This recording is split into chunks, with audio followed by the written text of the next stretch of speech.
Hi, today we're going to talk about aggregate demand and aggregate supply.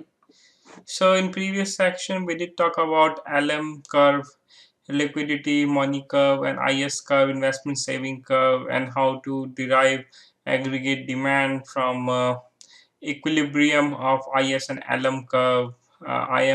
IS curve denotes equilibrium at goods market, where LM denotes equilibrium at money market. So where we have both of these markets are at equilibrium at those interest rate and output, we can derive the price, and the AD curve can be derived, and the aggregate demand curve is nothing which depicts at various price level what's the GDP amount and what's the demand will be for the output. And in order to know what are the factors this AD curve is affected, we can go back to our original equation, which we know from expenditure method to compute GDP.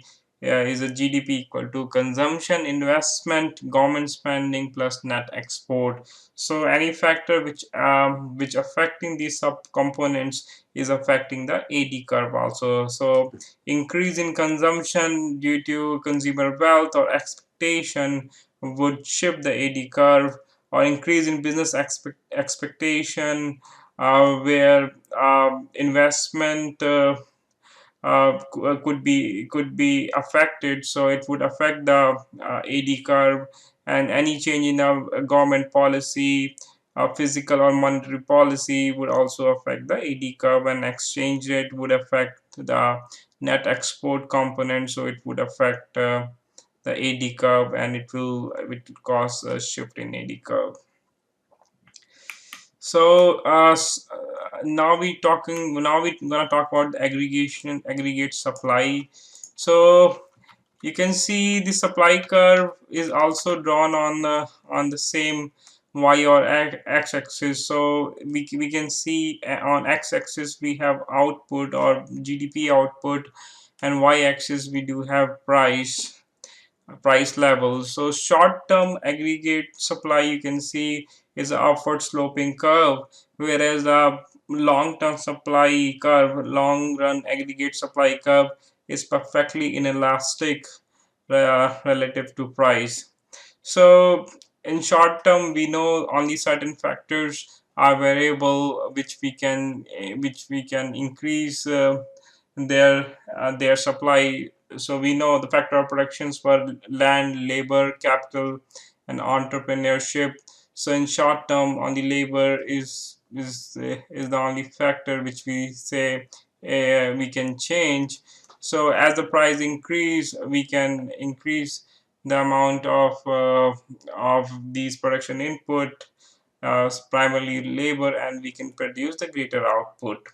However, in long term, all these factors are mobile, but what we say, even if they are mobile, we can only produce the output at the full employment level or potential GDP level.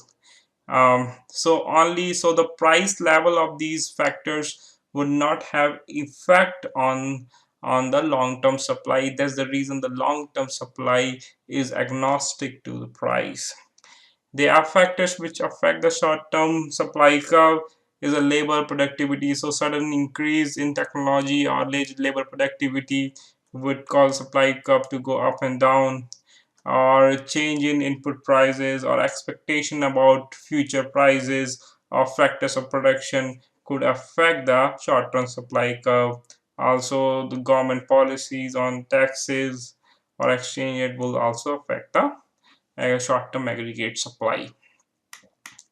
So, at intersection of short-term and long-term at intersection of long-term supply and an aggregate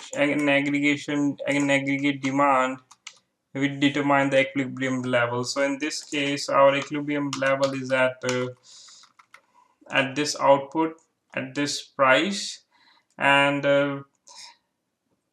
anywhere on the left hand side or right hand side which is not an equilibrium, we can see there is either excess supply or excess demand.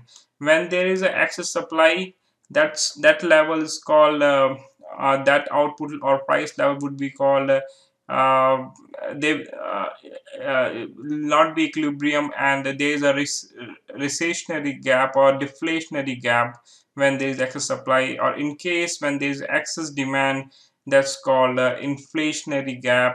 So we can increase the supply, which would cause the increase in price, and we can reach at equilibrium where the both long-term supply and aggregate demands are equal.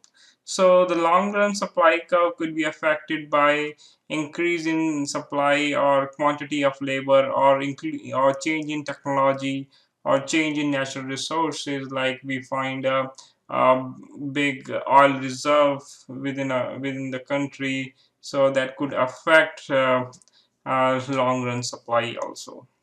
Thank you.